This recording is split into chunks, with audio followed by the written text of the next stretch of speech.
ሰላም እንዴት ናችሁ? ፍሬ ህይወት ዮሐንስ ነኝ። በአፍሪካ ቀንድ በተለይም በኢትዮጵያ በኤርትራና በሌሎች ጎረቤት ሀገራት መካከል እየተፈጠሩ ያሉ ኢኮኖሚያዊ፣ ማህበራዊና ፖለቲካዊ ጉዳዮችን በትንታኔ ይዤላችሁ ቀርባለሁ። በተለይም ደግሞ ከኢትዮጵያ የቀይ ባህር ጥያቄ ጋር ተያይዞ የሚነሱ ሀሳቦች ላይም አተኩራለሁ።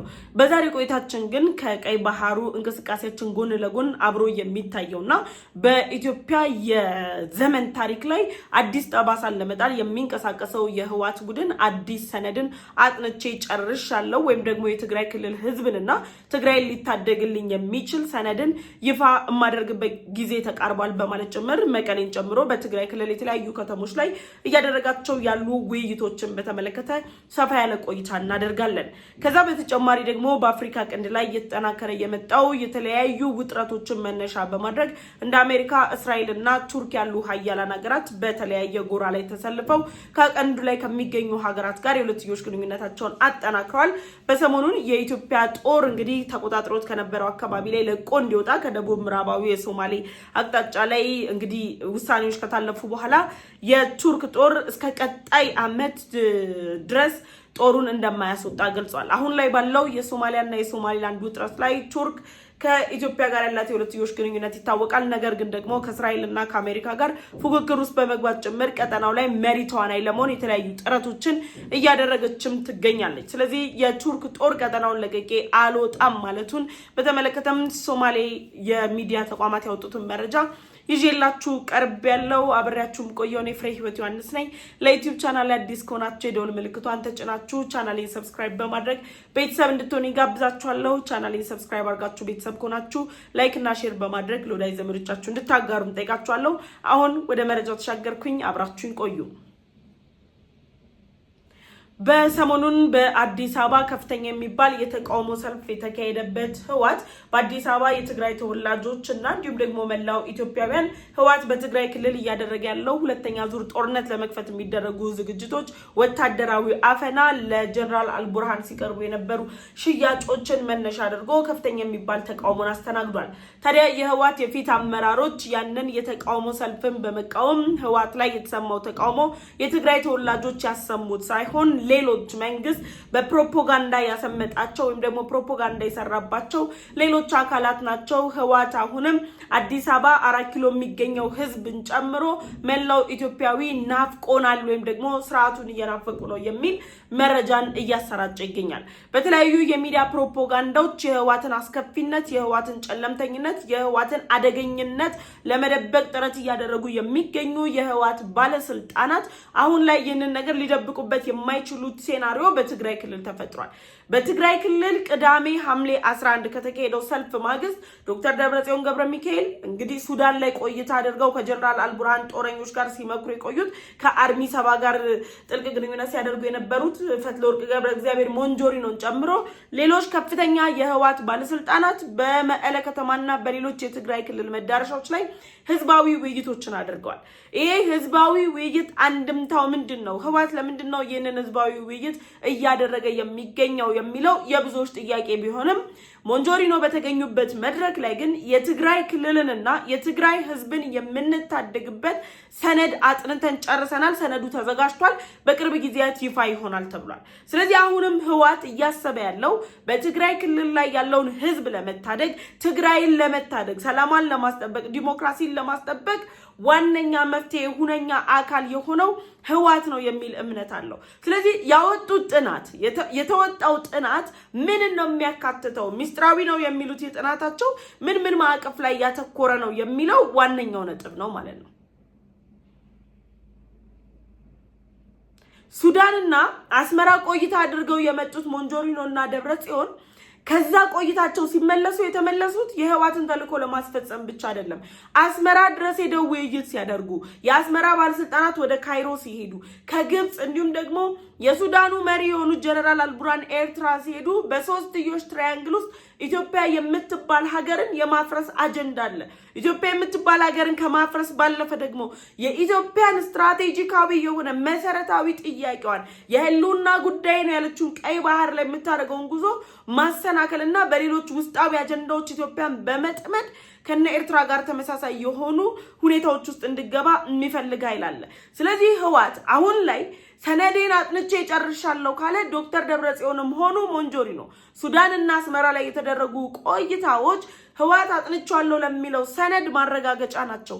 ይህ ሰነድ የመጣው በኤርትራ ጀነራሎች ትዕዛዝ ነው። የኤርትራ ጀነራሎች ትዕዛዝ ደግሞ ባለፉት 3 አስርት ዓመታት የኤርትራ ወጣቶችን በአስገዳጅ ወታደራዊ ምልመላ እያፈኑ ከቤት ውስጥ አንድ ወንድ ቀረ እንኳን እንዳይባል አድርገው ወጣቶቹን አፍነው ወደ ጦርነት ሲማግዱበት የነበረውን ስርዓት ህዋት በትግራይ ክልል ውስጥ በ3 ዓመት ውስጥ እንዲፈጽመው ለማድረግ ነው። ስለዚህ አሁን ህዋት እያደረገ ባለው እንቅስቃሴ የመጨረሻው ሰዓት ደርሷል። የመጨረሻ ምዕራፍ ላይ ደርሰናል። ጦርነቱ አይቀሬ ነው። ወደ ጦርነት ልንገባ ነው። ለጦርነት ተዘጋጁ የሚል ነጋሪትን እየጎሰመ ባለበት በዚህ ወቅት ላይ ህዋትን ምን አለ? ትግራይና የትግራይ ህዝብን የሚታደግ ሰነድ ይዤ መጥቻለሁ። ይዘው የመጡት ሰነድ ትግራይንና የትግራይ ህዝብን ሳይሆን የሚታደገው ደብረጽዮንን፣ ፈትለወርቅንና ሌሎች የህዋት ባለስልጣናትን ወንበራቸውን ነው ሊታደግ የሚችለው። የነሱም ቤተሰቦች ከሀገር የማስወጣት ሂደትን ነው ሊታደግ የሚችለው። ስለዚህ በትግራይ ክልል በነበራቸው መድረክ ላይ ጨርሰናል፣ ሁለተኛ ዙር ጦርነት ልንገባ ነው ብለው የሰበሰቧቸው ከፍተኛ ቁጥር ያላቸው ጎልማሶች ናቸው። የትግራይ ክልል ወጣትማ በስብሰባ ተጠርተናል፣ ህዋት ትግራይን ልታደግ ነው፣ ለእናንተ መብት ልዋጋ ነው ኑ ብሎ ሲጠራቸው አይ ሊያስረን ነው፣ አስገዳጅ የተባለ ወታደራዊ ዘመቻው ሊያስገባ ነው፣ ለአልቡርሃን $300 ሊሸጠን ነው የሚል ስጋት ስለነበረው መድረኩ ላይ አልተገኘም። ጎልማሶች ተገኝተዋል። በተገኙበት መድረክ ላይ ሴቶች ተገኝተዋል። በግዳጅ የወጡ እናቶችም አሉ። እናቶች ስንላችሁ ደግሞ ይሄ ልጆቻቸውን የቀበሩ አይደሉም። የልጆቻቸው ሀዘን አሟቸው ዛሬ ድረስ ህዋትን አውሬ ቡድን ነው የሚሉ እናቶች ሳይሆኑ ለፖለቲካው ቅርብ የሆኑ የቅርብ ቤተሰብ የሚባሉት ቀርበዋል። ስለዚህ ህዋት ባዘጋጃቸው የሁሉም መድረኮች ላይ የተደረገው ውይይት ምንድነው? ልክ የኤርትራ መንግስት በቴሌቪዥን ፕሮፓጋንዳ እየሰራ ዶክመንተሪ እያለ ተወረናል፣ ተከበናል እንደሚለው የኤርትራ የማስታወቂያ ሚኒስትር ኢትዮጵያ ቀይ ባህር ጥያቄ ስታነሳ ከ10 ለሚበልጡ ጊዜያት ወረራ ሊፈጸምብን ነው፣ ከበባ ሊፈጸምብን ነው፣ በቁጥጥር ስር ሊያውሉን ነው፣ ሉዓላዊነታችን ሊፈርስ ነው፣ አደጋ ተጋርጦብናል የሚል ሐሳቦችን ሲያስተላልፉ ነበር። ራሱኑ በግልባጭ አምጥተው ደግሞ የህዋት ከፍተኛ አመራሮች የፌደራል መንግስቱ በሳተላይት እየተከታተለን ነው፣ የድሮን ቅኝት እያደረገብን ያለው ሊያጠፋን ነው በሚል ደረጃ ህዝቡን ለጦርነት እንዲነቃቃ እያደረገው ነው ያለው። ህዝቡ የሚሰጠው ምላሽ ደግሞ በተግባር ታይቷል። አዲስ አበባ የተደረጉ ሰልፎች ብቻ አይደሉም። በትግራይ ክልል ላይ ያለው የፊሽካ መጠሪያ ወይም ደግሞ ፊሽካን እየሰሙ እየተደማመጡ ወጣቶቹ እየሸሹ ያሉበት ሪዝም ምንድነው ካለን ህዋትን እየተቃወሙ ነው ያሉት። ውጪ ያለውም ውስጥ ያለውም እያመመው ውስጡ እየቆሰለ ነው ዛሬ ላይ እየተቃወማቸው ያለው። እነሱ ግን ህዝብ አብሮና ያለው ይላሉ።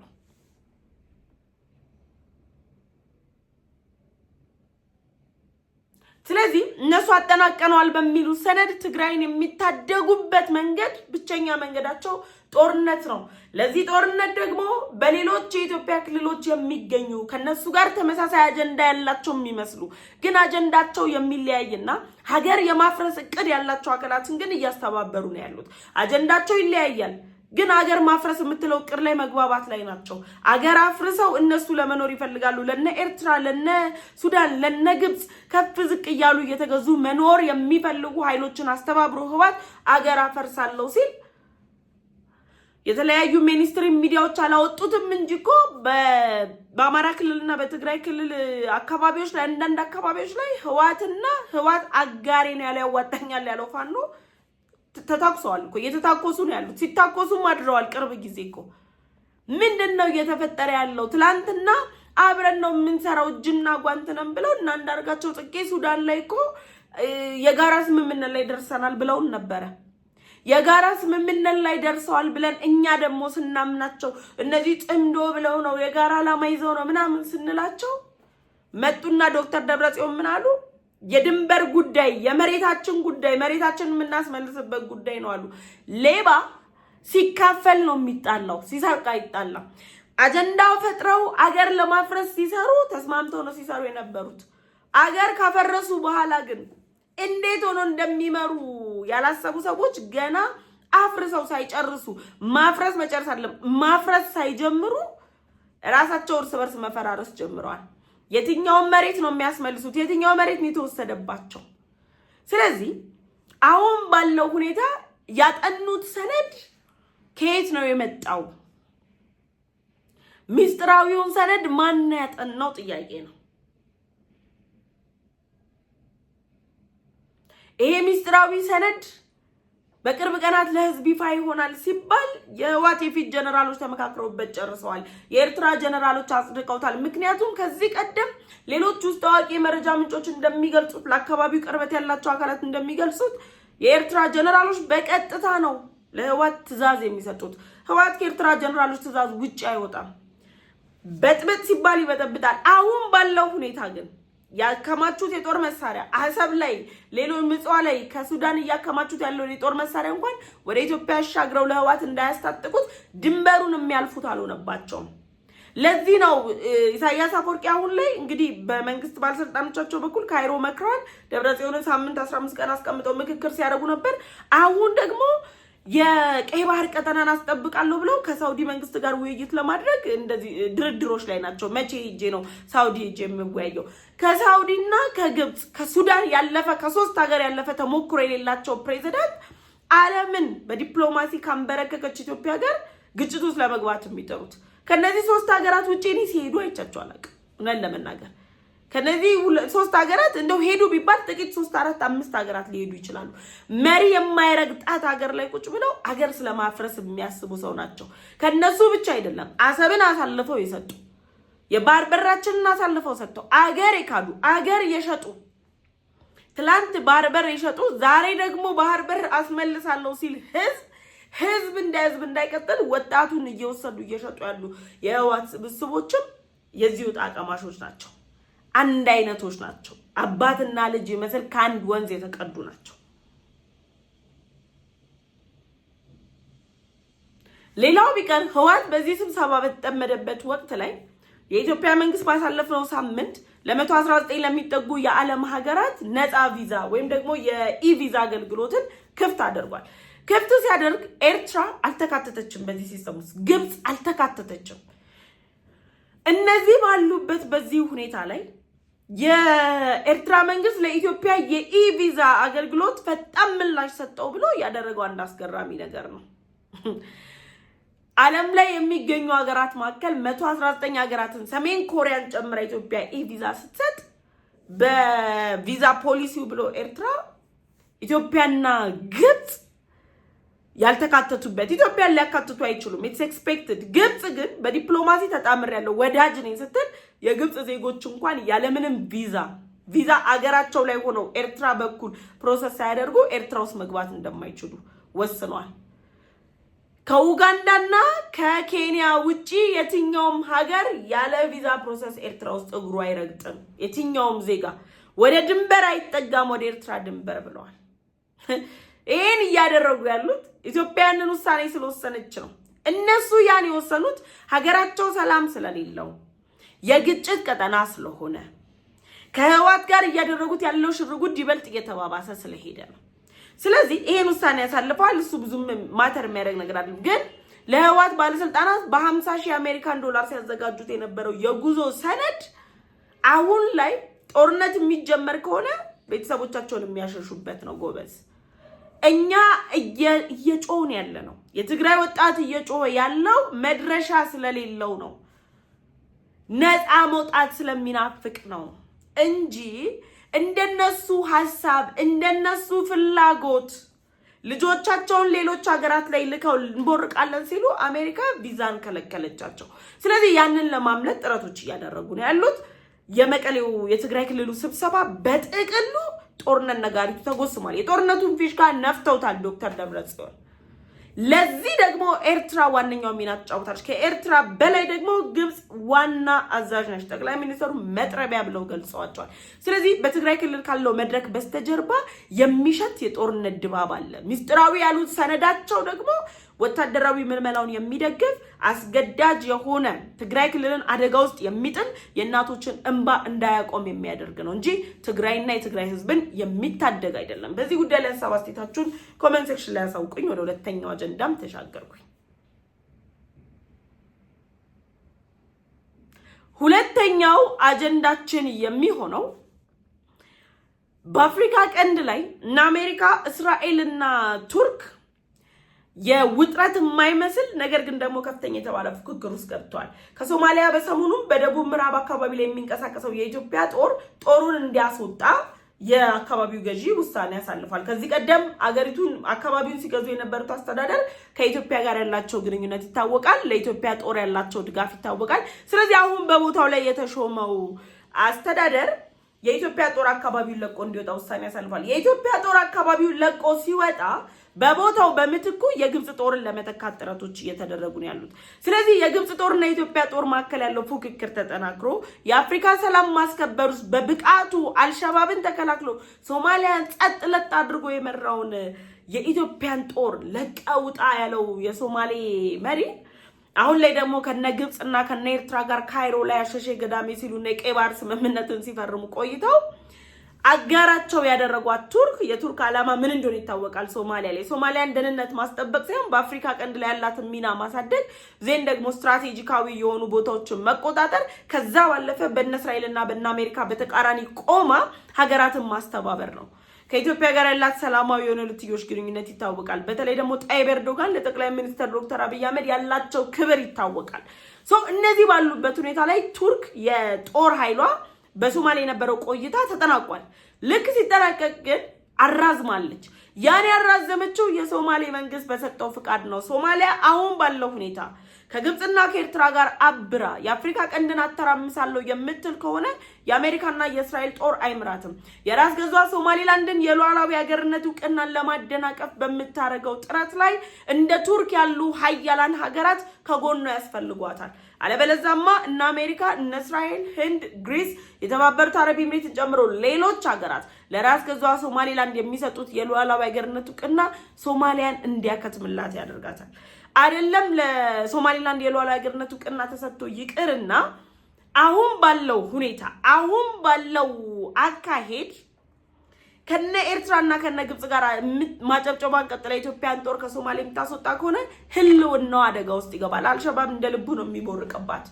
ኢትዮጵያ ግን ያንን ስለማትፈልግ የሶማሌ ሰላም መናጋት ለኢትዮጵያ መናጋት ስለሆነ የኢትዮጵያ ድንበር አቅራቢያ ያሉ አካባቢዎችን መቆጣጠር ስላለባት የነ ግብጽና የነ ኤርትራን ሴራ ማፍረስ ስላለባት ከሶማሊያ ጋር ያላትን የሁለትዮሽ ግንኙነት በልኩ ይዘዋለች። ስለዚህ በሶማሊያ ላይ የቱርክ ጦር አሁንም እድሜውን አራዝሟል። ቀጣይ እየሆነ ያለው የራስ ገዟ ሶማሊላንድ ሉዓላዊ ሀገርነት እውቅናን ይሰጣል አይሰጥም የሚለው ሰጥ አገባ የሚወሰነው በሚሰጡ ሀገራት እንጂ ሶማሊያ 40 ቦታ በምታረገው መዝለል አይደለም። የሶማሊያው ፕሬዝዳንት አብቅቶላቸዋል። ህጋዊ መንግስትም አይደሉም። ተቃዋሚ ፓርቲዎች አሁንም እያሏቸው ነው የምርጫ ዘመኑትን ጨርሰዋል፣ ህጋዊ መንግስት አይደሉም፣ ስልጣን ያስረክቡ እየተባሉ ያሉ መሪ የመጨረሻ አማራጭ ብለው ከነ ግብጽ ጋር ሰሞኑን ስምምነት ላይ ናቸው። ስምምነታቸው ደግሞ ሶማሊያ የትኛው የቀይ ባህር መዳረሻ ኖሯት ነው በህንድ ውቅያኖስ ላይ መግባባት መድረስ እየቻለች በራስ ገዟ ሶማሊላንድ በኩል ያለውን የቀይ ባህርን አካሄድ ሉዓላዊ ግዛቴ ነው ብላ በኢትዮጵያ በተቃራኒ ቆማለች። ኢትዮጵያ የበርበራ ወደብንም ተጠቅማ ቢሆን ወደ ቀይ ባህር እንዳትገባ እናረጋታለን ከሚሉት ከነ ኤርትራና ከነ ግብጽ ጋር ተባብራለች። ይሄ ማለት በእሳት መጫወት ነው። ህልውናዋን አደጋ ላይ መጣል ነው። አለመረዳት ሳይሆን ሰውየው የገባውጣ የሚል አይነት ባህሪ ስላላቸው ይሄንን ያደረጉት። እየሆነው ያለው ነገር ይሄ ነው። ቱርክ እንግዲህ ጦር ሰፈሯን እዛው የጦር ኃይሏን አጠናክራ ትቀጥላለች። አዲስ የሆነ ፍቃድን አግኝታለች። ስለዚህ እነ እስራኤል እና አሜሪካ እና ኢትዮጵያ ፍቃድ እንዳይሰጡ ጥረቶች እየተደረጉ ነው ያሉት። በዚህ ጉዳይ ላይ ሀሳብ አስተያየታችሁን ኮሜንት ሴክሽን ላይ አሳውቁኝ። ለዩቲዩብ ቻናል አዲስ ከሆናችሁ የደወል ምልክቷን ተጭናችሁ ቻናሌን ሰብስክራይብ በማድረግ ቤተሰብ ሁኑኝ። ቻናሌን ሰብስክራይብ አድርጋችሁ ቤተሰብ ከሆናችሁ ላይክ እና ሼር በማድረግ ለወዳጅ ዘመዶቻችሁ እንድታጋሩ ጠይቃችኋለሁ። በቀጣይ በሌሎች ዝግጅቶች እመለሳለሁ። እስከዛው ቸር ቆዩ።